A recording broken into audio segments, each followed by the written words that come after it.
Salut tout le monde, j'espère que vous allez bien, j'espère que vous êtes en forme. Aujourd'hui on se retrouve pour une nouvelle vidéo. Je suis en compagnie de Pingy, comment tu vas? Ça va, super. Aujourd'hui on va vous proposer une FAQ. Les FAQ sur la chaîne Monsieur le V12 en général ça fonctionne super bien, même sur ta chaîne d'ailleurs. Oui ça va, ça marche bien. On vous a fait... Les gens sont curieux en général. Ouais c'est ça, on vous a fait des FAQ avec des questions malaisantes, des FAQ avec des questions privées, personnelles. C'est vrai qu'en général on a assez peu de tabous. On parle même de sexe assez facilement. Hein. Ça déplaise à certaines personnes. Ça déplaît à pas mal de personnes d'ailleurs, c'est vrai. Et aujourd'hui, j'ai eu envie de réaliser cette vidéo, mais cette fois-ci, au lieu de parler uniquement de nous, on va répondre à vos questions à vous, les questions que vous posez à propos de la sexualité, mais aussi à propos du couple. On est en couple déjà depuis 4 ans. Et demi. 4 ans et demi. Je pense que, voilà, on n'est pas des experts, hein, mais on... Tu as déjà eu des relations avant, voilà, déjà eu avant, donc exactement. pas forcément. Je vois aussi le succès qu'a l'émission Radio Sex, et Thibaut InShape a fait récemment une vidéo où justement il répondait à des questions, sauf que je l'ai trouvé, on va dire, un petit peu... trop soft. Voilà, trop soft. Il a pas voulu rentrer dans les... Après, communauté très très jeune aussi. Hein. Voilà. Moi je m'en fiche. Moi je vais pas être dans le hardcore,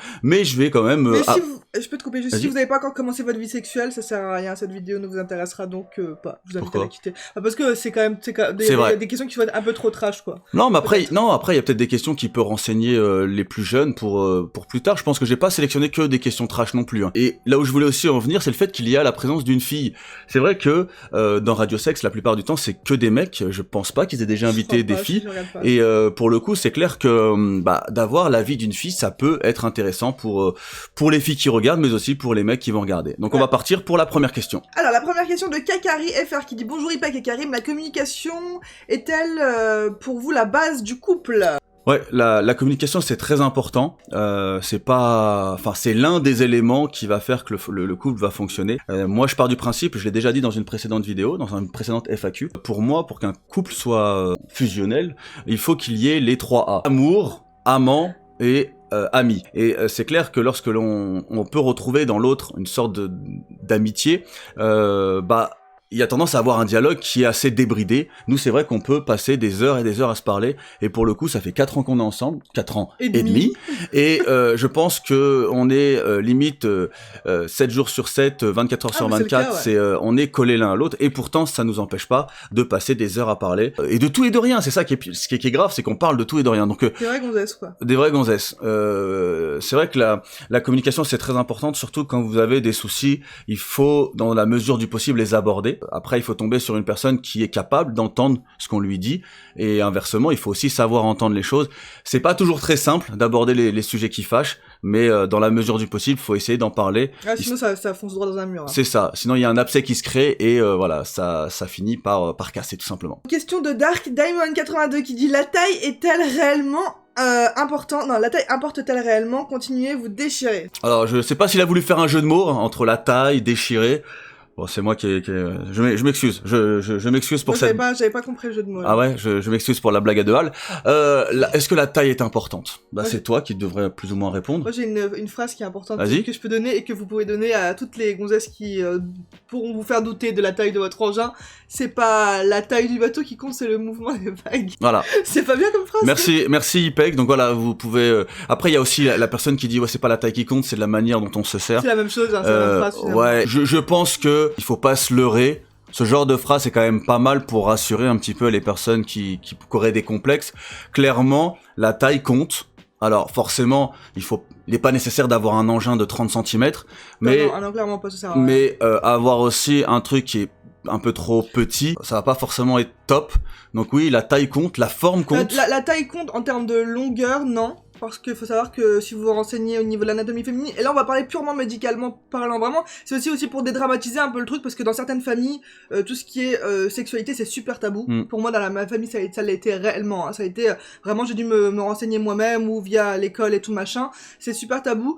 Donc en ce qui concerne la taille, la profondeur d'une femme, c'est pas 50 cm, vous pouvez pas y aller jusqu'au bout de la terre. Donc il y a une limite, donc ça dépend des femmes, mais il y a une limite, et de toute manière même si vous dites: ouais, moi j'ai un engin, je fais 23 cm, comme je reçois des fois des MP sur Twitter, hein, ou Instagram, ça sert à rien en fait. Donc ça sert absolument à rien, que pour la femme ça sert à rien, et pour le mec c'est hyper contraignant. Donc voilà. Ah, moi j'ai connu un ami qui en avait une tellement longue et épaisse en fait, il faisait vraiment peur aux femmes. Et du coup, le gars... J'imagine les... Oh mon Dieu! Non mais vraiment, et je peux vous garantir qu'il souffrait de sa sexualité. Il souffrait de sa sexualité, donc avoir un gros truc, c'est pas forcément non plus très bien. Pour avoir parlé avec plusieurs femmes de sexe, en fait, les femmes en général préfèrent plutôt quelque chose de large, plutôt que long. Quitte à choisir, vaut mieux que ce soit pas très grand, pas très long, mais large, plutôt que une longue mais fine. Donc voilà, en gros,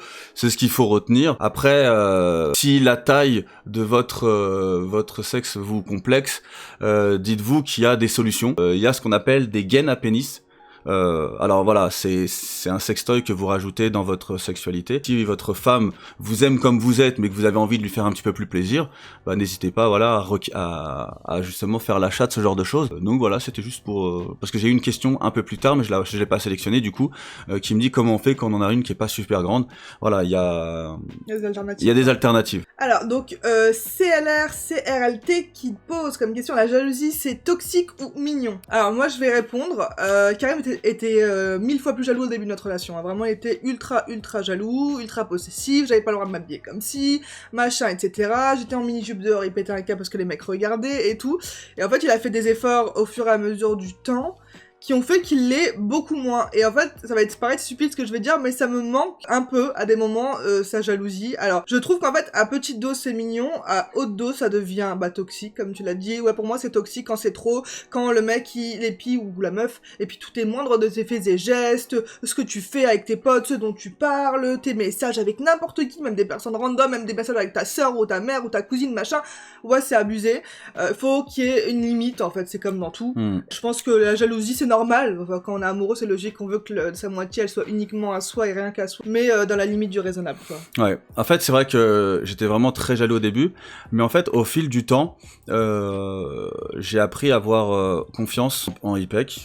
En fait, je vous garantis qu'elle reçoit beaucoup de sollicitations, mais en fait, son comportement, il a toujours été irréprochable. Je l'ai jamais vu répondre de manière ambiguë à une personne. Enfin, c'est vraiment une femme fiable. Quoi. Ouais, elle est vraiment fiable. Malgré ce qu'on peut voir, par exemple, sur Insta, où des fois, elle met des photos un petit peu sexy et tout. Ça me dérange pas. Moi, je suis fier d'avoir une femme qui est vraiment sexy. Je vois pas pourquoi elle devrait se cacher. On est au 21e siècle, on va pas se cacher. Et du coup, malgré qu'elle ait un petit peu cette personnalité un petit peu sulfureuse, elle part de sexe assez facilement. À côté de ça, elle est vraiment irréprochable et à l'heure actuelle, ça fait 4 ans et demi qu'on est ensemble. J'ai jamais eu à la reprendre parce que justement, elle avait fait quelque chose de pas correct. Donc non, j'ai confiance et c'est surtout que je me rends compte que quand j'étais jaloux, je me minais, je devenais parano, c'était quelque chose. Enfin, la vie elle est déjà assez compliquée, il y a déjà des soucis qui viennent de partout. C'est pas pour en rajouter, et du coup non, je vis tellement mieux maintenant en étant carrément moins jaloux. Il m'arrive par moment d'avoir une petite pointe de jalousie, mais ça part très vite parce que elle me prouve au quotidien qu'elle est à fond sur moi. Canal Mickey qui dit: trouves-tu que le porno impacte aujourd'hui les relations sexuelles chez les jeunes? Oui, énormément. Énormément, pire en pire. Franchement, alors pire en pire, pourquoi? Je donne mon avis après. Développe. Pourquoi? Parce qu'en fait, au-delà de moi, déjà à mon âge, à ma période, je me souviens que c'était quand même assez... les mecs étaient assez axés, vraiment... des fois, ils avaient des délires chelous déjà dès leur plus jeune âge. Et des fois, je reçois des MP de gamins de 8 ans, vraiment de 8 ans, qui me parlent de trucs. Moi, je savais même pas à quoi ça ressemblait à l'époque, quoi. À leur âge, je savais même pas à quoi ça ressemblait. Et eux, ils m'expliquent, ils me disent ce qu'ils ont envie de me faire. Et réellement, de toute façon, vous l'avez vu sur la vidéo à Karim, les mecs, c'est des mômes, ils ont même pas encore de poils pubiens. Ils me parlent de trucs, mais de manière tellement hardcore, que je me dis qu'il y a que le porno qui est accessible comme ça, que les parents laissent à disposition des mots, parce que voilà, quand un daron il laisse son PC ou une tablette ou machin, le gamin il sait comment aller en navigation privée maintenant, il sait comment pouvoir aller sur des sites porno, il sait comment l'écrire de toute manière, donc il peut y aller facilement. Et ouais, ça me choque que les gamins ils soient comme ça aujourd'hui. Ouais, ça fausse la sexualité des plus jeunes. Et il y a aussi un autre élément qui rentre en ligne de compte, c'est aussi le respect envers la femme. Je dis pas que ce qu'il y a dans les pornos c'est pas ce que l'on voit dans la sexualité des gens, hein. Pas du tout. La plupart du temps, c'est quand même ce qui se passe dans les couples, hein. À des exceptions près. Mais voilà, il y a des choses. Enfin, ce que vous voyez dans le porno, c'est en général ce que les couples font. Je nuance, bien, parce que c'est quand même pas pareil. Mais voilà, moi, ce qui est problématique aussi, donc c'est par rapport au respect de la femme déjà d'une, mais aussi au niveau de la performance. Combien de mecs du coup, enfin de jeunes qui vont commencer à se dire mais attends, t'as vu? Il faut que je tienne pendant 1 heure. Voilà, c'est ça. le gars il tient à mort, le gars il en a une super longue, machin, moi j'en ai pas une truc, ça veut dire que la fille elle va pas être satisfaite, et machin. Aussi, et d'un point de vue gonzesse, c'est-à-dire que les mecs qui vont voir des meufs lambda, ou des meufs normales, comme moi, comme les gonzesses, voilà. Bah en fait, quand ils vont voir des meufs dans la rue, bah ils vont se dire, ah ben non, mais en fait, moi c'est pas des meufs comme ça que je veux, c'est des meufs avec un cul comme as, une taille comme ça, des seins siliconés comme ça. Enfin, non, c'est pas comme ça, les gonzesses sont pas comme ça dans la vie de tous les jours, et c'est ça qui me fait rire, c'est que trop de fois, et j'en reviens encore une fois, je suis désolée, mais à internet, trop de fois, je reçois des commentaires de mecs qui vont dire, ouais, machin, tu ressembles à ça, mais attends mec, je ressemble à ça, je ressemble à un genre à un cajot, et attendez, je veux dire, dans la vie de tous les jours, les gonzesses sont pas toujours maquillées, apprêtées, coiffées, habillées au max, enfin, faut vraiment pas être, enfin, il faut pas avoir bac plus 10 pour le comprendre quand même, vous le voyez bien dans la vie de tous les jours, et oui, je trouve que ça fausse le jugement, non pas forcément par rapport à la sexualité des jeunes, mais même par rapport à leur rapport dans la vie quotidienne tout court, quoi. C'est ça, en fait c'est vraiment, je trouve pas que le porno soit forcément une bonne école pour la sexualité. Non. C'est vrai qu'à l'époque, enfin à mon époque à moi, c'était quand même plus difficile. Oui, je suis un peu plus vieux. Non mais je sais très bien ce que tu vas dire. C'était plus difficile d'avoir accès justement au porno, et du coup c'est vrai que les catalogues La Redoute. Voilà, c'est ça. Nous on se tapait des catalogues La Redoute. Hein. Pour tous les trentenaires là, ceux qui ont entre 30 et 40 ans, vous le savez, hein, nous les pornos c'était plus compliqué. Il y avait pas les GSM, les smartphones, les Pornhub, tout ça. Non, il y avait pas. Il y avait les Video Center avec les catégories de films X en hauteur qu'on voilà, regardait comme ça en mode ziotage pour regarder vite fait ce qu'il y avait, mais du coup je me demande si c'était pas forcément mieux, tu vois. Non, moi je trouve que ça devient trop facilement accessible, et je trouve ça dommage, moi personnellement. Je trouve que c'était bien l'époque où les gamins ils innovaient, ils faisaient travailler leur imagination, on va dire ça comme ça. Est-on d'accord sur le fait que le sexe a une importance capitale dans le couple de question de Esteban Guyon? Moi oui, c'est clairement important, c'est clairement important. En fait, le fait d'avoir une sexualité épanouie dans un couple, ça révèle aussi une certaine complicité au quotidien. Forcément, une femme va pas avoir envie de sexe si elle est pas heureuse aussi en amour. En fait, c'est un cercle vicieux. C'est un cercle vicieux. En fait, le fait de faire du sexe régulièrement et d'être épanoui sexuellement, de toute façon, c'est clair, hein, ça libère des endorphines. Enfin, on se sent bien. Forcément, c'est naturel aussi. Voilà, c'est ça. Tu te sens bien, bah du coup, t'es plus amoureux, t'as plus envie de faire de sexe. Donc clairement, c'est important. Moi, je dirais, franchement, dans un couple, ça représente pourcentage d'importance, c'est un peu niais de dire ça, si on peut quantifier le truc, mais vraiment, pour moi, c'est à hauteur de 70%, c'est vraiment très très important, et je vois pas mal de personnes autour de moi qui sont pas satisfaites sexuellement, et elles en souffrent, et ça peut mener justement à des comportements déviants, du genre adultère, des envies d'autres femmes, alors que de base, ils auraient peut-être juste envie de leur femme, mais ça se passe pas, parce que il y a des femmes des fois qui n'ont plus forcément envie, baisse de libido. Disons que ouais, moi je suis plus ou moins du même avis qu'Arim. Après voilà, ça dépend dans ton couple, dans votre couple, comment ça se passe pour vous. C'est vrai que il y a des gonzesses qui n'aiment pas, il y a des mecs qui n'aiment pas non plus énormément le sexe, donc voilà, dans ces cas-là c'est tout bénef pour les deux. Mais dans le cas où il y en a un qui aime plus que l'autre et tout, ouais, c'est clair que ça peut vite devenir problématique. Donc oui, pour moi aussi c'est important, de 60-70% quoi, large. Alex Mini Hulk qui demande comment réussir à convaincre une fille d'accepter la sodomie, la peur, j'ai un gros haricot. C'est tellement beau ça, putain, un gros haricot, monsieur. Comment convaincre en fait, je sais pas du tout, c'est toi qui réponds. C'est pas du tout t'as pas à convaincre en fait, mec, faut que tu la laisses désirer la chose. Non mais il peut y en glisser un ou deux. Oui, bien sûr. Et très très malin de dire glisser, t'as pas fait exprès, mais c'était très malin.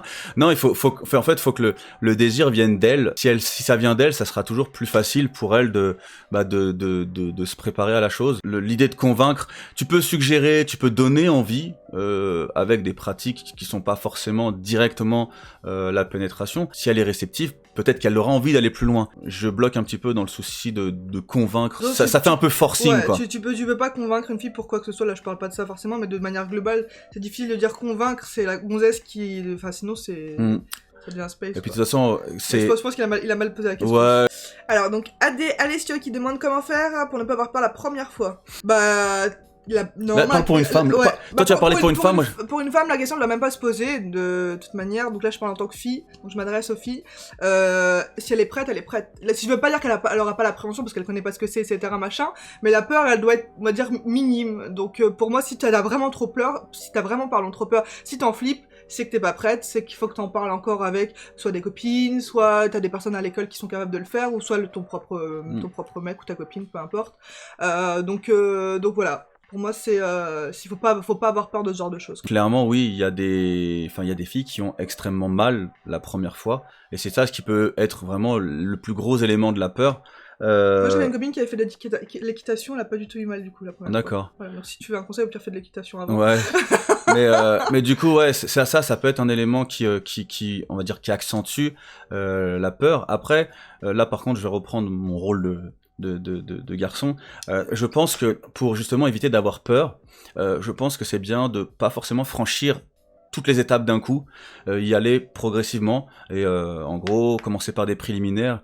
Et en fait, je pense que si tu vas progressivement, en fait, tu auras toujours envie d'un petit peu plus, et en fait, tu vas franchir la dernière étape de la manière la plus naturelle qu'il soit. Après voilà, encore une fois, toutes les filles sont différentes. En tout cas, nous, les mecs, il ne faut pas tout de suite se dire il faut que je tienne le plus longtemps possible, il faut que je sois performant. Non, quand c'est votre première fois, acceptez que ce soit pas forcément dingue. Forcément, vous êtes dans l'apprentissage de quelque chose, donc c'est logique que ça sera pas ouf, mais...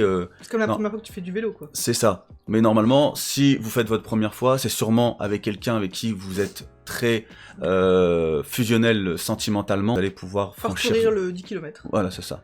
Donc moi, j'essaie d'être sérieux, vous donner des vrais conseils, depuis tout à l'heure, tu te fous de ma gueule. Question suivante. Alors Baptiste Anquetil, pardon, qui dit Anquetil, je sais pas, pardon, je suis désolée si j'ai écorché. Retourner avec son ex est-il une bonne idée? Moi je peux répondre ou tu veux Vas-y, répondre? réponds. Moi j'ai toujours dit, maintenant je le dirai encore plus, davantage toujours maintenant, c'est retourner avec son ex, c'est comme aller chercher un ancien plat que t'as jeté à la poubelle, un vieux burger là, et que tu le reprends et que tu dis est-ce que je devrais le manger à nouveau? Voilà, si tu l'as jeté, si t'as réellement pris la décision en étant sûr de toi de la jeter, sans, voilà, peut-être fait influencer par ta famille, par tes potes, etc. machin, oui. Je trouve que ça sert à rien et que c'est une très mauvaise idée parce que, admettons que si tu l'as quittée, c'était parce que, je sais pas, elle était trop casse-couille ou qu'elle était pas portée sexuellement comme t'aurais voulu qu'elle soit portée sexuellement. Même si elle fait des efforts sur les premières semaines, les premiers mois, bah chasser le naturel, il revient au galop. Voilà, donc pour moi, c'est une perte de temps, d'argent, de tout ce que tu veux, quoi. Ouais. En gros, si ça fonctionne pas, il y a très peu de raisons que ça fonctionne plus tard. Moi, j'ai jamais vu quelqu'un qui a changé du tout au tout comme ça. Ouais, moi non plus. Après, je peux comprendre les personnes qui, parce qu'ils sont en échec pour retrouver quelqu'un d'autre, se sentent rassurés par se dire bah je connais cette fille ou ce mec, j'ai mes repères avec lui, c'est rassurant. Mais clairement, si ça a été un échec la première fois, il y a de grandes chances que ce soit de nouveau un échec. Donc pour moi, c'est pas une bonne idée. Je suis jamais retourné avec une ex, jamais. Non, moi aussi j'ai déjà fait. J'ai déjà fait, mais bon, voilà, on apprend de ses erreurs, comme on dit dans la vie. Relation à distance, faisable ou infaisable? Selon moi, infaisable. Infaisable parce que, comme je l'ai dit tout à l'heure, le sexe est extrêmement important dans un couple. Déjà, à partir du moment où si tu ne peux pas avoir de contact physique avec la personne que tu kiffes, c'est compliqué, voire pour moi impossible. J'ai vu plein de personnes autour de moi qui ont essayé et ça n'a jamais marché. C'est pour ça que moi j'ai eu la chance que quand nous on s'est fréquentés, que du coup, IPEC est venu très vite sur Rouen. Ouais, en fait, ce que j'allais dire, c'est ce que j'ai... Vas-y, continue. Non, vas-y. Bah, j'allais dire justement, en fait, le truc, c'est qu'il faut... c'est soit la personne, elle revient... Enfin, t'as un début de relation à distance, et après, vous vous rapprochez l'un de l'autre, ou l'un fait le rapprochement, etc. Soit, sinon, c'est clair que c'est... En fait, le truc, c'est... Faut dire ce qui est, on est humain, tu vas avoir tes potes qui sont tous avec leur meuf et tout, machin, H24, et soit tu vas finir par faire cocu, ce qui est la pire des solutions, ou soit, bah, tu vas te lasser, ça va te faire péter un plomb. Et j'ai un pote, justement, qui a eu une relation durant un très long moment avec une fille à distance. Il se voyait vraiment, on va dire, une fois toutes les 2 semaines, ponctuellement et tout machin. Et donc ça s'est terminé. Et en fait, là, il a retrouvé une personne avec qui il habite maintenant. Direct au bout d'un mois, ils ont habité ensemble. Et il dit, mais putain, mais qu'est-ce que j'ai perdu mon temps? J'ai perdu 1 an et demi, non, 2 ans de sa life. Ça a duré comme longtemps. ça a duré longtemps. Et j'ai perdu 2 ans de ma vie comme ça à essayer de entretenir une relation comme ça à distance qui n'a mené nulle part. Alors, Yannick 333 qui dit, hey vous deux, ma question, comment faire accepter à ma copine de faire un plan à 3 avec une fille?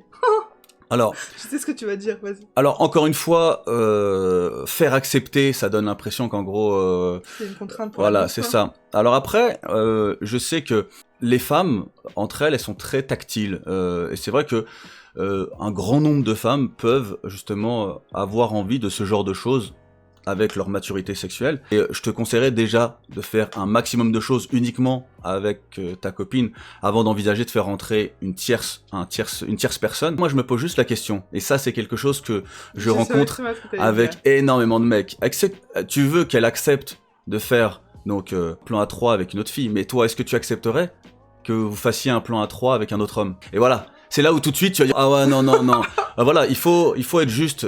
Si par contre après si elle son kiff c'est vraiment d'être avec une autre femme mais qu'elle veut pas forcément être avec un autre homme, genre pas de souci, quoi, un plan à trois avec une autre femme parce qu'elle kiffe les femmes aussi, qu'elle est bi par exemple. Voilà, il y a pas de souci. Mais par exemple si elle aussi elle a l'envie de pourquoi pas avoir 2 partenaires masculins pour elle toute seule, faut être aussi capable de l'accepter. Faut être juste, Et 90% des mecs c'est ça, c'est qu'en gros 99, bébé. c'est en gros ils veulent que leur copine accepte une autre femme histoire de s'amuser 2 fois plus, mais par contre eux ne veulent pas que leur copine s'amuse aussi 2 fois plus. Donc Faut savoir gérer aussi les deux meufs, hein. voilà, c'est ça, il faut aussi savoir gérer les deux filles. Donc je dirais que encore une fois, exactement comme la question que j'ai répondu tout à l'heure, faut laisser la fille en avoir envie et dialoguer, parler de ses fantasmes.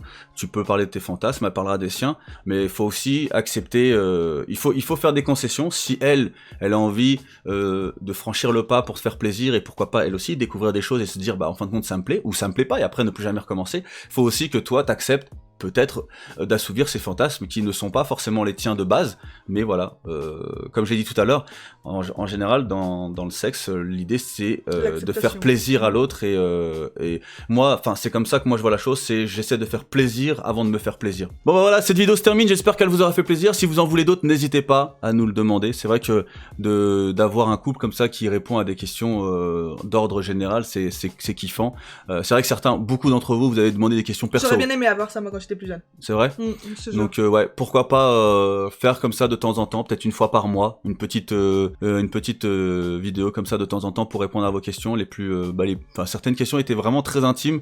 J'ai pas sélectionné certaines questions parce qu'elles étaient vraiment tellement intimes que j'ai limite soupçonné le troll. Donc voilà. Mais en tout cas, c'était un plaisir. C'était un plaisir. Vous le savez, nous, on peut vous parler de tout et de rien, et on n'a aucun tabou. Donc non, c'était un plaisir. On a réussi à vous en parler sans pour autant être cru, sans pour autant faire beauf.